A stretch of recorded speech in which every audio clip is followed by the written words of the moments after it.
In the late 18th century in France there lived a confectioner named Lucien Dardenne. He was obsessed with a single idea: to create a dessert that could remember the taste of fear. He believed taste was the chemistry of the soul, and if you combine the right ingredients, you could see what usually hides behind the shadow of a person.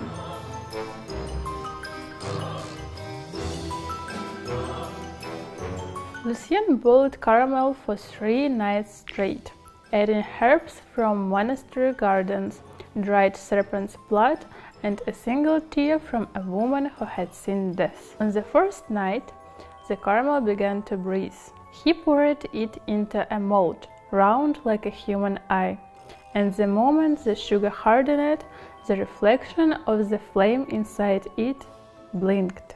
The servants said Lucien laughed, then began speaking to the dessert as if it were alive. He claimed it sees, and that fear now has flavor.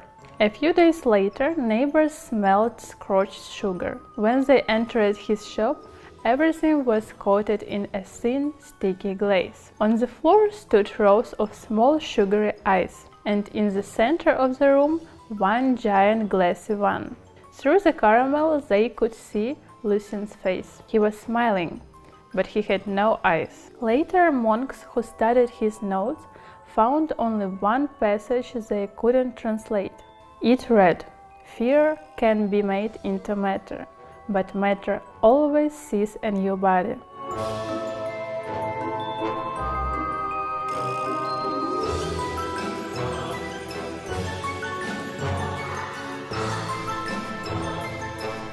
They say his experiments never ended.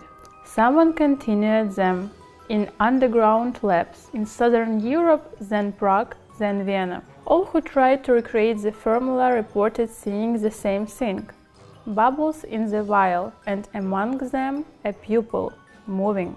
Over time, the alchemist gave it a name: the alchemy of fear. It appeared in their codices anonymously. None ever admitted writing it. They believed if fear is sealed in glass, it waits until someone breathes nearby. Then it recognizes the living breath and comes back. Legend says, on the night before All Hallows Eve, if you place 4 empty vials before a mirror and whisper "Receptor Vitae," one will begin to fog, and through the glass you'll see someone's eye.